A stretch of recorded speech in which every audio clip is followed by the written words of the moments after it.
Si nous disions que la justice était exactement l'opposé du péché, nous aurions naturellement dit en un mot presque tout ce que l'on pourrait dire en ce qui concerne la justice. Le mot justice est inclusif. De même que l'iniquité englobe d'autres aspects du péché, ainsi la justice inclut d'autres notions. Il y a le mot sainteté par exemple, il y a le mot sanctification, il y a le mot consécration. Tous ces mots se retrouvent dans le mot justice. Qu'est-ce que cela signifie? Je suis certain que nous n'oublierons pas le mot péché.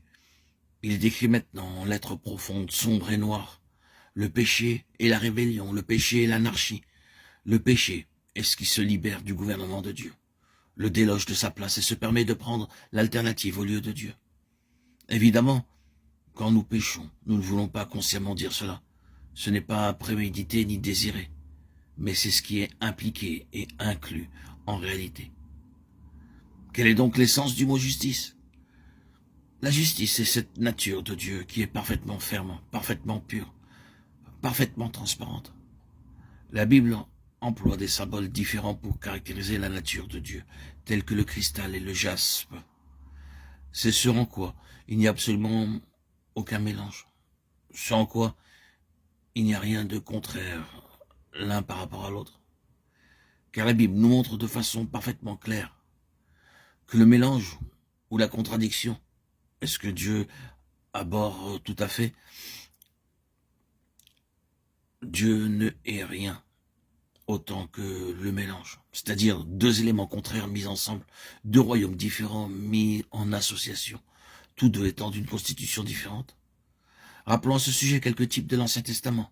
Tu ne laboureras point avec un bœuf et un âne attelés ensemble.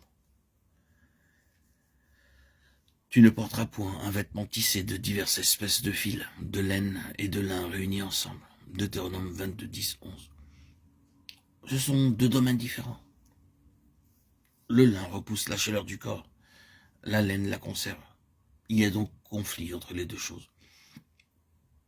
Ce ne sont là que de simples illustrations ou images de quelque chose de très profond. Dieu est le mélange, sa nature même s'oppose aux éléments contraires. Sa nature est absolument transparente, ferme, pure. Voilà ce que l'on appelle la justice. C'était toujours ce que réclamaient les prophètes. La justice se pratiquait dans les affaires, c'est-à-dire les gens étaient volés par des méthodes trompeuses. Elle n'était pas franche, ni loyale, ni droite.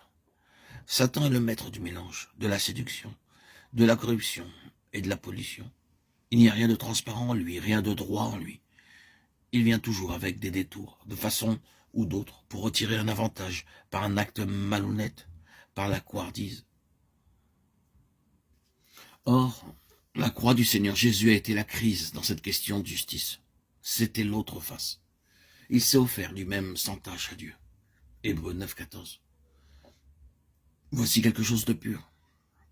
Il n'y a ici aucun mélange, aucune imperfection, ni deux choses en présence. C'est toute une seule chose, tout est droit, tout est clair, tout est absolument pur et transparent. Vous ne pouvez trouver en lui quelques traces de corruption. Il n'y a pas l'ombre d'un nuage.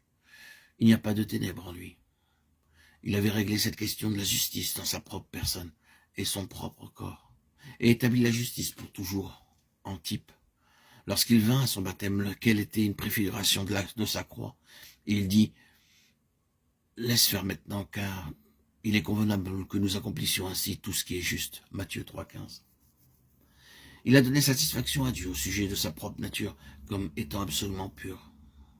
Quand Jésus a dit « Il est convenable que nous accomplissions ainsi tout ce qui est juste », Dieu répondit aussitôt et dit « Mon fils bien-aimé, en qui j'ai mis toute mon affection. » Il s'est offert lui-même sans tâche à Dieu.